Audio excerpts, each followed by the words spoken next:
vamos falar sobre bolsas de estudo.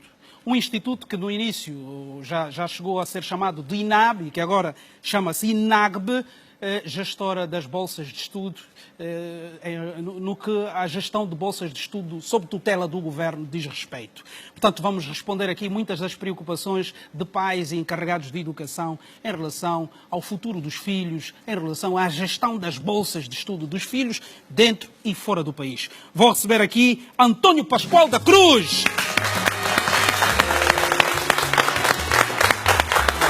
Cruz, seja bem-vindo, meu irmão. Obrigado. É um prazer poder ter aqui esta conversa, né, com Cruz, que Cruz é meu amigo também. Cruz, Por isso é que conhece bem o meu nome completo. Pouca gente conhece. É verdade. Cruz, agora, fora dessa relação de amizade, que já existe há algum tempo, vamos para uma conversa mais institucional mesmo, em representação aqui ao INAGB, né? Correto. E vamos começar por uma questão que é bastante preocupante. Como é que estão os pagamentos dos subsídios aos estudantes que estão lá fora? Por exemplo, na Roménia, reclamam os estudantes que estão a passar dificuldades e não conseguem sequer ter o cartão de residente porque têm as contas todas em atraso. Bom, antes mesmo de entrarmos nessa matéria, importa dizer que tanto a bolsa de estudo, as pessoas hipoteticamente pensam que é uma bolsa onde há dinheiro. Não, senão eu traria uma para si. Não é bem isso. A bolsa de estudo é um subsídio pecuniário, em dinheiro, para a comparticipação dos encargos inerentes à formação de um estudante que frequenta o ensino superior, quer seja no país, quer seja no exterior. A questão dos atrasos dos subsídios, e repare aqui no termo comparticipação, não é para pagar absolutamente tudo, é apenas uma parte dos encargos que o governo, o Estado, ofere a cada estudante. Relativamente aos atrasos, não deviam atrasar, mas são factos. De facto, existem alguns atrasos, mas todos os dias, afincadamente, existem equipas a trabalharem para que esses atrasos a nível dos pagamentos dos subsídios não ocorram, porque reparo que nós, pelo menos aqui em Angola, a questão dos pagamentos é ligada apenas a um banco, o Banco Público, que é o BPC, e para as outras instituições ou os outros países, nós também temos a ligação com outros bancos. Então, viemos com os problemas dos dólares. Quando é que esses atrasos fora serão resolvidos ou regularizados, os pagamentos dos subsídios? Porque eles estão a assistir-nos e estão preocupados com a situação. Pois, essa questão está a ser analisada com todo o afinco. A equipa do INAB está a trabalha todos os dias afincadamente para que este problema seja resolvido. Repare, já aqui assumimos que os subsídios não deviam atrasar, mas é um facto, há uma série de constrangimentos, há uma série de envolventes, mas nós acreditamos que o problema das transferências tem sido breve. Exatamente, num futuro muito breve, provavelmente essas questões vão ser ultrapassadas. E aqui os pais também devem estender a mão aos filhos, não devem abandoná-los lá à sua sorte, embora portanto, a nossa instituição assuma que, de facto, precisamos melhorar aquilo que não está bem em matéria de pagamentos. Normalmente os estudantes têm por hábito dizer que o INAGB agora assume sempre esta posição de que vamos resolver e eles reclamam que na prática demora a acontecer as coisas. Portanto, eu gostava de saber, em relação às representações representantes que o INAGB tem na Europa, nas Américas, enfim, eles desenvolvem um trabalho de proximidade com os estudantes de modo a fazer passar uma esperança mais real, mais, de facto, inspirar confiança em relação às preocupações de que elas vão ser resolvidas. Portanto, essas representações de que se refere denominam SAIs, não é? Portanto, Setor de Apoio Estudantil ou de Estudante, e eles têm o dever de gerir e controlar, não é? Fazer um acompanhamento muito próximo junto dos estudantes. A questão das reclamações, portanto, é perceptível, são vários estudantes, percebem, em várias partes do mundo, não é?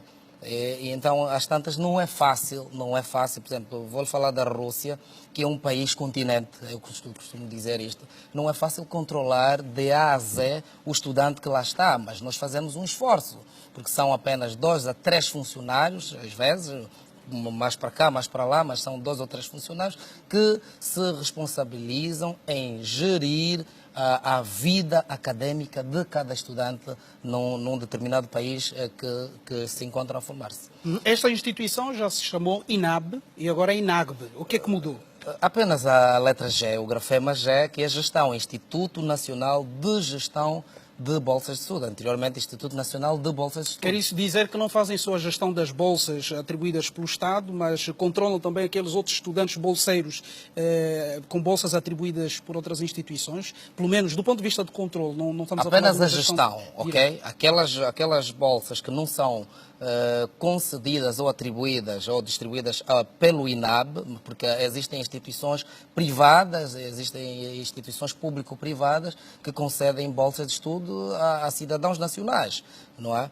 Então nós, por uma questão também numérica, por uma questão de estatística, nós entramos nessas contas. Porque antes não tinham um controle completo, né? Não, sempre se teve. Dos formados. Sempre não, porque, se por teve. exemplo, uma empresa petrolífera resolve formar 50 jovens e esses não fazem parte daquele rol de controle do INAB, né? Acaba depois dos jovens formados e não se sabe quantos não entram dentro daquelas estatísticas do país. Não, entram nas estatísticas porque estas instituições reportam ao INAB, se não o fazem, devem fazê-lo. Agora mais ainda, agora mais ainda, porque isto tem normas. Nós temos o decreto presidencial número 165/2014, ok?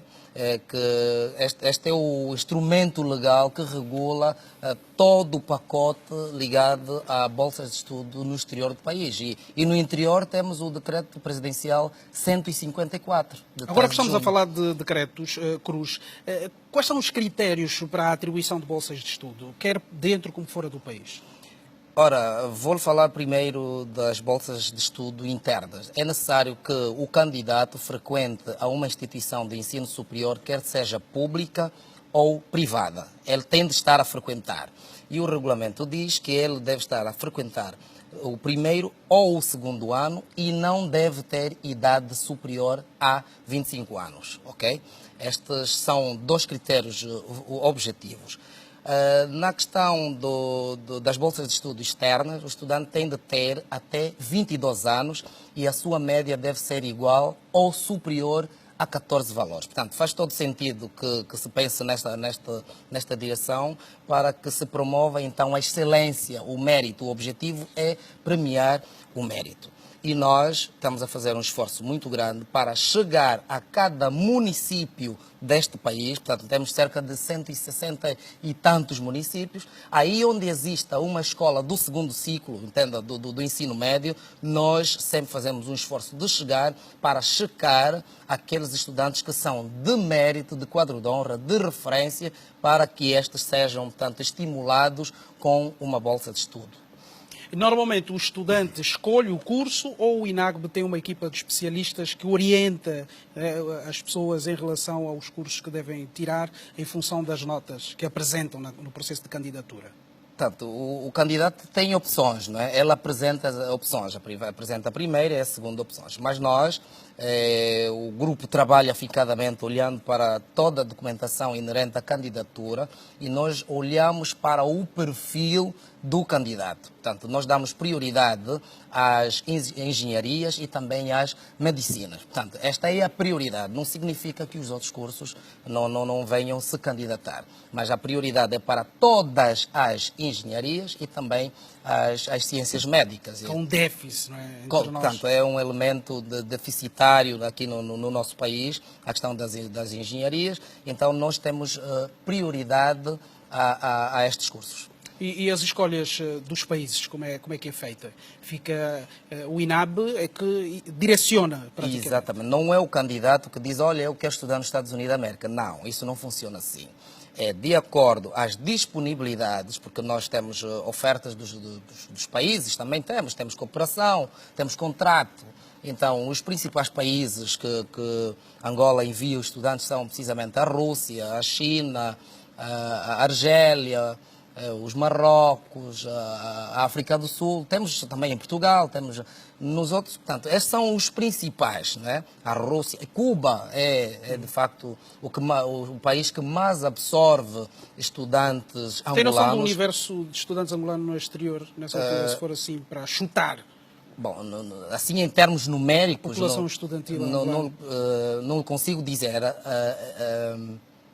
A nível interno temos aí cerca de 24 a 26 mil estudantes então bolseiros. vamos rapidamente falar dos estudantes bolseiros aqui no nosso país, os tais bolseiros internos, né?